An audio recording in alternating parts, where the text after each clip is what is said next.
कोकणातील प्रत्येक अपडेट जाणून घेण्यासाठी आजच माझे कोकणच्या सोशल मीडिया प्लॅटफॉर्मला लाईक, फॉलो आणि सबस्क्राईब करा।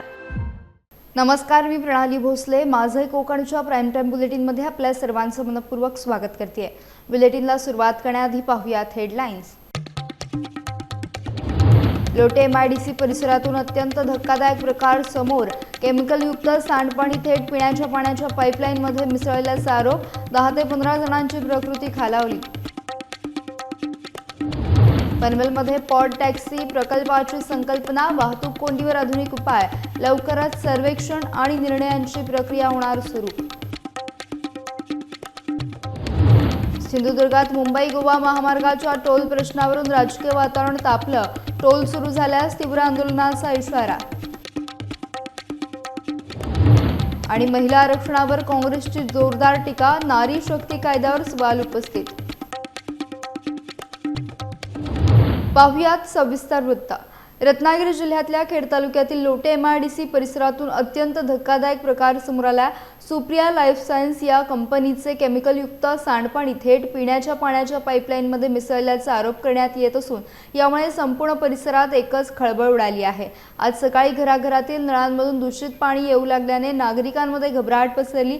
हे पाणी वापरल्यानंतर लहान मुलांपासून ते वृद्धांपर्यंत अनेकांची प्रकृती बिघडली। प्राथमिक माहितीनुसार सुमारे 8 ते 10 जणांना तातडीने लोटे येथील शासकीय रुग्णालयात दाखल करण्यात आले। काही रुग्णांची प्रकृती चिंताजनक असल्याची माहिती समोर येते आहे। या घटनेमुळे MIDC प्रशासन आणि संबंधित कंपनीच्या निष्काळजीपणावर गंभीर प्रश्नचिन्ह उपस्थित झाले। नागरिकांच्या आरोग्याशी खेळ केल्याचा आरोप होत असून स्थानिकांमध्ये तीव्र संताप व्यक्त केला जातोय। आता या प्रकरणात जबाबदारांवर काय कारवाई होते याकडे सर्वांचं लक्ष लागलंय। सकाळी 6 वाजता आमच्या लोटे गावामधील पीर लोटे ह्या भागामध्ये जी पिण्याच्या पाण्याची लाईन आहे, त्या पिण्याच्या पाण्याच्या लाईनमधून केमिकल इंडस्ट्रीमधील इफ्लुएंट हे पिण्याच्या पाण्याच्या लाईनमध्ये इफ्लुएंट आलं आणि हे इफ्लुएंट पाण्याच्या लाईनमध्ये आल्यानंतर आमच्या गावातील ग्रामस्थांनी नळातून बाहेर पडणारं पाणी हे पिवळं आणि हिरवं अशा प्रकारच्या कलरचं पाणी येत होतं। त्या पाण्याला भयंकर असा वास होता आणि अतिशय विषारी घातक हे पाणी पिण्याच्या पाण्याच्या लाईनमध्ये आलं।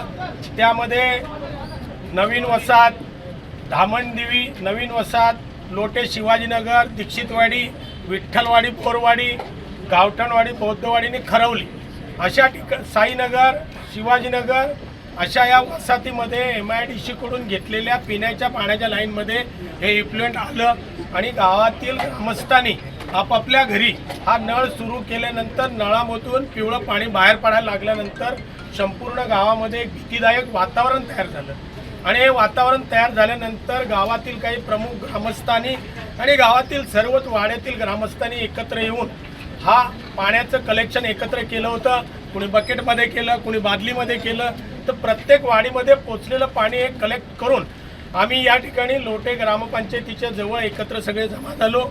त्यानंतर लोटे MIDCचं जे काय युनिट आहे WTP, त्या ठिकाणी WTPला आम्ही हजर झाल्यानंतर संबंधित अधिकाऱ्यांना MIDCचे डेप्युटी एक्झिक्युटिव्ह इंजिनियर, त्याचबरोबर MPCBचे अधिकारी आणि MIDCचे अधिकारी, इंडस्ट्रियल असोसिएशनचे अध्यक्ष या सर्वांना एकत्रितपणे करून ही जी काही चर्चा आहे ती आम्ही एकत्र केली। ती चर्चा केल्यानंतर आमच्या ग्रामस्थांच्या निदर्शनास असं आलं की पीर लोटे या ठिकाणी सर्व्हिस रोडला सुप्रिया कंपनीकडे येणारे जे चेंबर आहे ते चेंबर ओव्हरफ्लो होऊन त्याच्यामधून हे ॲसिडिक पाणी इफ्लुएंट बाहेर आलेलं होतं आणि हेच इफ्लुएंट आमच्या पिण्याच्या पाण्याच्या लाईनमध्ये गेलेलं होतं असं आम्हा सर्व ग्रामस्थांच्या निदर्शनास आलेलं आहे।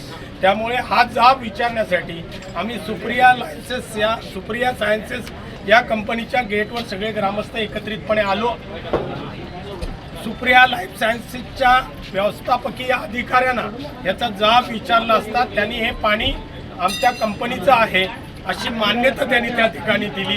ही मान्यता MPCB MIDCच्या अधिकाऱ्यांसमोर त्यांनी आमचं पाणी आहे असं कबूल केलेलं आहे। त्यामुळे इथून पुढे आम्ही आता या कंपनीवर त्याचबरोबर आम्ही MPCB आणि MIDC या सर्व यंत्रणेवर गुन्हा दाखल करण्याच्या तयारीमध्ये गाव आम्ही संपूर्ण आहोत. लोटे MIDC परिसरात सुप्रिया लाईफ सायन्स कंपनीच्या सांडपाणी वाहिनीचा चेंबर ओव्हरफ्लो झाल्यानं केमिकलयुक्त पाणी पिण्याच्या लाईनमध्ये मिसळल्याचा प्रकार समोर आलाय। या दूषित पाण्यामुळे काही जणांची प्रकृती बिघडली आहे। महाराष्ट्र प्रदूषण नियंत्रण मंडळाने पंचनामा करून पाण्याचे नमुने तपासणीसाठी पाठवले असून अहवालानंतर संबंधित कंपनीवर कायदेशीर कारवाई करण्यात येणार असल्याची माहिती उपप्रादेशिक अधिकारी श्रीपाद कुलकर्णी यांनी दिली आहे। आज सकाळी आम्हाला दूरध्वनीवर माहिती मिळाली तेव्हा आम्ही घटनास्थळाला भेट दिली। तेव्हा असं आढळून आलं की सुप्रिया लाईफ सायन्सच्या उद्योगाचं जे ड्रेनेज लाईन आहे CTP ला जाणारी, त्याच्यावर जो चेंबर आहे तो ओव्हरफ्लो होऊन इफ्लुएंट आहे ते ओव्हरफ्लो झालं होतं आणि बाजूला त्यांची MIDCची वॉटर सप्लायची लाईन आहे, रॉ वॉटर सप्लायची, त्या लाईनमध्ये कंटॅमिनेशन झाल्याचं साधारणतः दिसतंय आणि त्यामुळे आजूबाजूच्या गावांना जो पाणी पुरवठा होतो तो पाणी पुरवठा दूषित असल्याचं आता प्रथम दर्शनी तर दिसतंय। आम्ही तसे नमुने संकलित केलेले आहेत आणि कारवाईचा प्रस्ताव पण वरिष्ठ कार्यालयाला पाठवला आहे। किती लोकांना प्रकृतीला त्रास झाला नाही ती माहिती आता माझ्याकडे नाही उपलब्ध। आता पुढचं काय कारवाई असणार? आम्ही कारवाईचा प्रस्ताव वरिष्ठ कार्यालयाला पाठवला आहे। जे सॅम्पल घेतलेले आहे, सॅम्पल घेतलं, त्याचा तपासणीचा अहवाल आल्यानंतर त्याच्या अनुषंगाने पुढची कारवाई आपण करू आणि त्याआधीच आपण कारवाईचा प्रस्ताव पण पाठवलेला आहे ओव्हरफ्लो झाला। कारवाई म्हणजे नेमकं संबंधित कंपनीवरती कुठल्या कलमांवर कारवाई होणार? ते पर्यावरण सुरक्षा कायद्याच्या अनुषंगाने कारवाई होत असते। खेड बस स्थानकाजवळ मीनाताई ठाकरे सांस्कृतिक केंद्रासमोर ST बस अचानक बंद पडल्याने दापोली मार्गावर मोठी वाहतूक कोंडी निर्माण झाली। दुपारपासूनच वाहनांच्या रांगा लागल्या होत्या, त्यामुळे वाहन चालक आणि प्रवाशांमध्ये तीव्र नाराजी पाहायला मिळाली।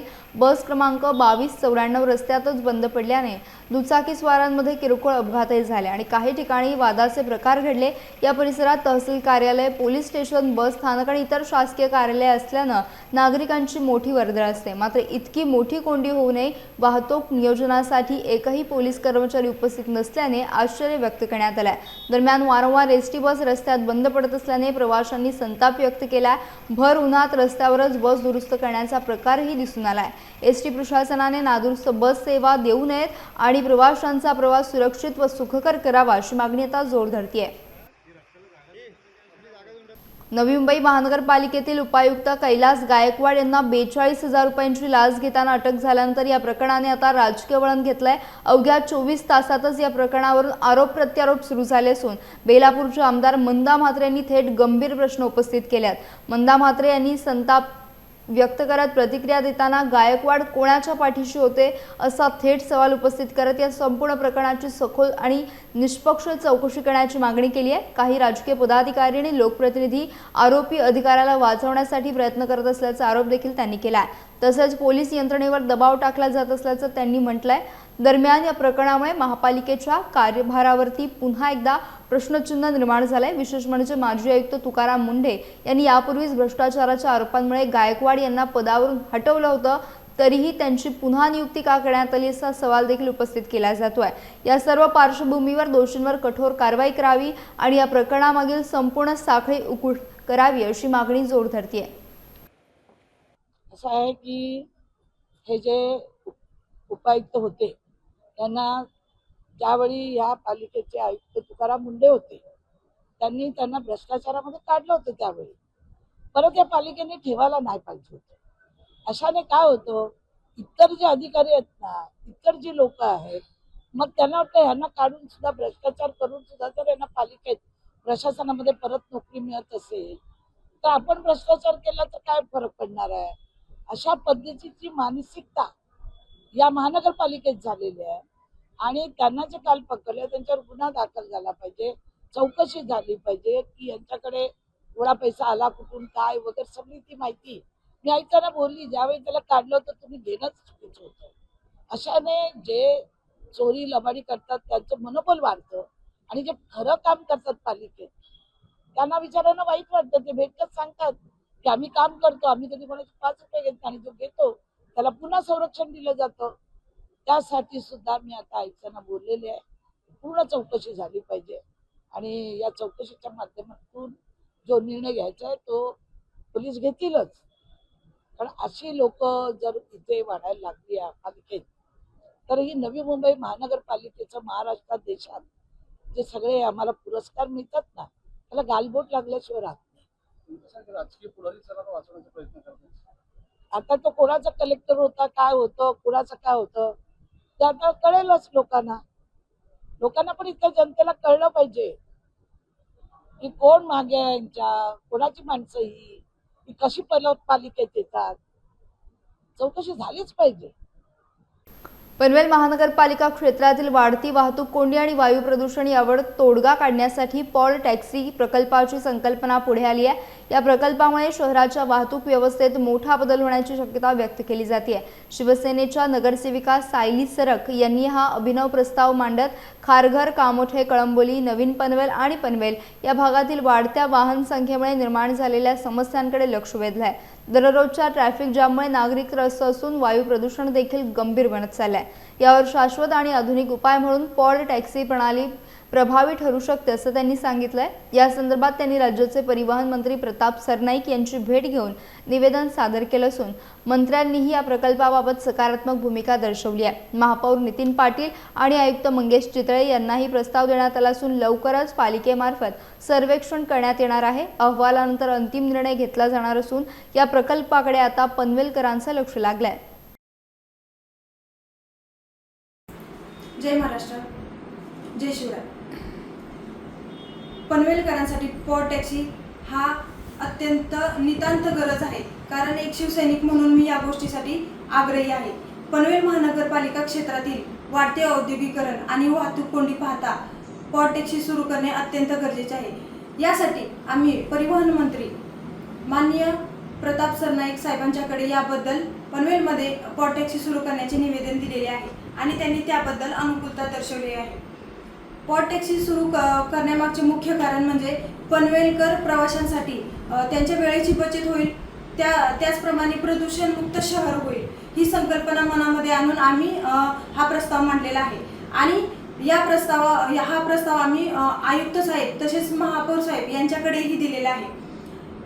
आमचे पक्षप्रमुख माननीय एकनाथजी शिंदे साहेब, त्याचप्रमाणे परिवहन मंत्री प्रतापजी सरनाईक साहेब, आमचे पालक तथा मंत्री उदयजी सामंत साहेब, त्याचप्रमाणे गोगावले साहेब आणि त्याचप्रमाणे मुख्य मार्गदर्शक मावळचे खासदार श्रीरंगप्पा बारणे साहेब आणि पनवेलचे आमदार माननीय प्रशांतजी ठाकूर साहेब तसेच जिल्हा प्रमुख शेवाळे साहेब यांच्या मार्गदर्शनातून मी हा प्रस्ताव मांडू शकले आहे. तरीही या पालिकेने माननीय आयुक्त साहेब असतील किंवा महापौर असतील यांनी याची दखल घेऊन अनुकूलता दर्शवली आहे, त्याबद्दल मी त्यांचे आभारी आहे. सिंधुदुर्गात मुंबई गोवा महामार्गाच्या टोल प्रश्नावरून राजकीय वातावरण तापलंय. माजी आमदार वैभव नाईक यांनी सरकारवर जोरदार हल्लाबोल करत टोल विरोधात स्पष्ट भूमिका मांडली आहे. केंद्रीय मंत्री नितीन गडकरी यांच्या दौऱ्यानंतरही टोल प्रश्न न सुटल्याने त्यांनी नाराजी व्यक्त केली आहे. महामार्गाचं काम अनेक ठिकाणी अद्याप अपूर्ण असताना टोल वसुली करण्याचा प्रयत्न होत असल्याचा आरोप त्यांनी केला आहे. सिंधुदुर्गातील महामार्ग किंवा मुंबई गोवा महामार्ग अपुरा आहेत म्हणून एकीकडे नितीन गडकरींनी माफी मागितली आणि आम्ही त्यावेळेस मागणी केली होती माफी म्हणण्यापेक्षा टोल माफी करा. परंतु त्यांच्या या भेटीनंतर टोल कोणी सत्ताधाऱ्यांनी घ्यायचा या संदर्भात चर्चा झाली असेल आणि आता उद्या शेवटची तारीख आहे की टोल जो गेले 2.5 वर्ष टोल थांबला होता आणि तो एका कारणासाठी आम्ही आंदोलन करून थांबवला होता की पूर्णपणे मुंबई गोवा महामार्ग पूर्ण झाल्यावरच टोल वसुली सुरू करा म्हणून. आज मुंबई गोवा महामार्ग अनेक ठिकाणी अपुऱ्या अवस्थेत आहे आणि हा रस्ता जोपर्यंत पूर्ण होत नाही तोपर्यंत टोल माफी घेऊ नये, टोल माफी द्यावी किंवा टोल सुरू करू नये ही आमची मागणी त्यावेळी होती आणि उद्याही ती मागणी आमची राहील. माझं सिंधुदुर्गवासियांना आव्हान आहे की या टोल माफी आंदोलनात गेल्यावेळी सिंधुदुर्ग जिल्हा व्यापारी संघाने सुद्धा पुढाकार घेतला होता. आता जिल्ह्यातील नागरिकांनी वेगवेगळ्या संघटनांनी या पुढाकार घ्यावा, कारण जोपर्यंत टोल जरी नितीन गडकरी म्हणाले की ह्या महिन्यामध्ये हा रस्ता पूर्ण होईल तरी पण मुंबई गोवा मार्ग अजूनही 1-1.5 वर्ष पूर्ण होणार नाही आणि हा पूर्ण झाल्यावरच टोल घ्यावी ही आमची मागणी आहे. खरं तर टोल माफीची मागणी केल्यानंतर काही सत्ताधाऱ्यांनी माझ्यावर आरोप केले होते की यांना टोल माफी कधी अशी दिली जाते का, परंतु असा 12 वर्ष रस्ता कुठला रखडला जातो का हा पण एक विषय आहे. परंतु रस्ता जोपर्यंत मुंबई गोवा पूर्ण होत नाही तोपर्यंत टोल स्वीकारू नये आणि टोल स्वीकारण्यास शिवसेना उद्धव बाळासाहेब ठाकरे हे आंदोलन करेलच. परंतु नागरिकांनी सुद्धा या आंदोलनामध्ये सक्रिय सहभाग घेतला की त्यांनी पण या गोष्टीला विरोध दिला पाहिजे. कारण एकदा 3 महिन्याचे टेंडर एकदा सुरू झालं की हे टेंडर कायम अस्तित्वात येईल. पोलीस दपटशाचा वापर केला जाईल कारण सत्ताधारीच यामध्ये ह्या टोलमध्ये गुंतलेले असल्यामुळे याचा पोलीस बळाचा वापर केला जाईल आणि त्यामुळे हे आंदोलन संपूर्ण सिंधुदुर्गवासियांनी या आंदोलनामध्ये सहभाग घ्यावा असं आमचं आव्हान आहे. आता 27 तारीखला ही टेंडरची हे आहे, परंतु अजूनही आमचं म्हणणं आहे की तुम्ही टेंडर हे स्वीकारू नका, हे टेंडर पुढे ढकला आणि जर हे टेंडर झाले तर टेंडर घेणाऱ्या कंपनीने सुद्धा लक्षात ठेवा की आमचं आंदोलन असणार आहे, आम्ही टोल ह्याला नाक्याला विरोध करू. सध्या टोल नाक्यावर एक सर्वे सुरू आहे, येणाऱ्या जाणाऱ्या वाहनांची नोंद देखील ठेवण्यात येत आहे, काय सांगाल त्याला? नाही, खरं तर ती कंपनी आहे ती सत्ताधाऱ्यांशी संबंधित आहे आणि ते गेले 8 दिवस ती पाहणी करतायत की किती रुपयाला टोल भरला पाहिजे आणि त्या गडकरी आल्यापासूनच ह्या मोहिमेला सुरुवात झाली आणि गडकरी कोणाला भेटले, गडकरी कोणाच्या सत्ताधाऱ्यांजवळ आहेत हे लोकांना माहिती आहे सिंधुदुर्गाचे. सिंधुदुर्गामध्ये आयोजित पत्रकार परिषदेत काँग्रेसच्या प्रवक्त्या हुस्नबानू खलिफे यांनी केंद्रातील भाजप सरकारवर आणि नारी शक्ती वंदन अधिनियमवर सडकून टीका केली आहे. महिला आरक्षणाचं विधेयक 2023 मध्ये मंजूर होऊन राष्ट्रपतींची मंजुरी मिळाल्यानंतरही 2024च्या लोकसभा निवडणुकीत ते का लागू करण्यात आलं नाही असा थेट सवाल त्यांनी उपस्थित केला आहे. सरकारने जाणीवपूर्वक जनगणना आणि डिलिमिटेशनच्या अटीला घालून महिला आरक्षणाची अंमलबजावणी लांबणीवर टाकल्याचा आरोप त्यांनी केला. तसेच नारी शक्ती वंदन हे नाव केवळ आकर्षक असून प्रत्यक्षात महिलांच्या हितापेक्षा राजकीय उद्देश अधिक असल्याची टीका त्यांनी केली आहे. नारी शक्ती वंदन अधिनियम, तर हे नारी शक्ती वंदन अधिनियम नाहीच आहे. हे नाव नाहीतर 103ची जी झाली घटना दुरुस्ती त्याच्यातही नव्हतं, आत्ताही नव्हतं. फक्त महिलांना आकर्षित करण्यासाठी हे नारी शक्ती वंदन अधिनियम असं म्हणून याला नाव देण्यात आलेलं आहे. 106वी जी घटना दुरुस्ती झाली त्या घटना दुरुस्तीनुसार महिला आरक्षण कायदा संमत झालेला आहे आणि त्या 106व्या घटना दुरुस्तीमध्ये जो महिला आरक्षणाचं विधेयक जे मांडण्यात आलेलं होतं सप्टेंबर 2023मध्ये ते त्यावेळेला मंजूर झालं होतं आणि त्याला काँग्रेस आणि समविचारी पक्षांनी सगळ्यांनी त्याला पाठिंबा दिला आणि ते एकमुखी मंजूर झालेलं होतं. आणि 28 सप्टेंबर 2023 रोजी आपल्या राष्ट्रपतींच्या सहीने त्याचा अध्यादेश पण निघालेला आहे. म्हणजे महिला आरक्षण हे 2023 सालीच मंजूर झालं आणि त्याला काँग्रेसचा पूर्णपणे पाठिंबा होता. मग आता जे मांडलं गेलं 131वी घटना दुरुस्ती ती महिला आरक्षणासाठी नव्हती. ती 131वी घटना दुरुस्ती जी मांडण्यात आली ती डिलिमिटेशनसाठी मांडण्यात आली, म्हणजे मतदारसंघ पुनर्रचनेसाठी मांडण्यात आली. मग मतदारसंघ पुनर्रचना का आवश्यक वाटली सरकारला, केंद्र सरकारला, भाजप सरकारलाही का आवश्यक वाटली? पूर्वी जेव्हा ही 106वी घटना दुरुस्ती होती तेव्हा असं सांगण्यात आलं की आता आम्ही हे महिला आरक्षण लागू करत नाही, कारण आधी जनगणना होऊ दे, जनगणना होईल त्यांच्यानंतर मतदारसंघ पुनर्रचना आयोग स्थापन होईल आणि नंतर आरक्षण देण्यात येईल. नाहीतर मग जर 2023 साली जर हे मंजूर झालेलं होतं महिला आरक्षण तर 2024च्या लोकसभेच्या इलेक्शनला महिलांना रिझर्वेशन मिळायला हवं होतं. पण 2024ला महिलांना आरक्षण द्यायचं नव्हतं म्हणून यांनी या अटी त्यावेळेला सांगितल्या. राजापूर नगर परिषदेत सध्या कारभारावर प्रश्नचिन्ह निर्माण झालं असून नागरिकांमध्ये संभ्रमाचं वातावरण निर्माण झालं आहे. नगर परिषदेमधील नागरिक सुविधा केंद्र आणि नगररचना विभागात येणाऱ्या लोकांना अधिकारी, कर्मचारी की ठेकेदार यातील फरक ओळखणं कठीण होत असल्याचं चित्र दिसत आहे. यामागचं प्रमुख कारण म्हणजे संबंधित अधिकारी आणि कर्मचाऱ्यांच्या गळ्यात ओळखपत्र म्हणजे ID कार्ड नसणे. यामुळे नेमका कोण अधिकृत कर्मचारी आणि कोण बाहेरील व्यक्ती हे नागरिकांना समजत नाही. परिणामी कामासाठी आलेल्या लोकांचा गोंधळ उडत असून योग्य मार्गदर्शन मिळण्यात अडचणी निर्माण होत आहेत. नागरिक सुविधा केंद्र हे विविध कामांसाठी महत्त्वाचं ठिकाण असताना तेथेच अशी परिस्थिती असल्याने नागरिकांमध्ये नाराजी वाढते. अनेकांनी प्रशासनाने तातडीने लक्ष घालून सर्व अधिकारी आणि कर्मचाऱ्यांना ओळखपत्र बंधनकारक करावे अशी मागणी केली आहे. आता नगर परिषद प्रशासनाने यावर स्पष्ट भूमिका घेत शिस्तबद्ध आणि पारदर्शक कारभार सुनिश्चित करणं गरजेचं असल्याचं स्थानिकांकडून बोलले जात आहे. याचा बुलेटिनमध्ये वेळ झाली. इथेच थांबण्याची भेटूयात नवीन बुलेटिनसह. तोपर्यंत तुम्ही कुठेही जाऊ नका. पाहत राहा फक्त माझे कोकण.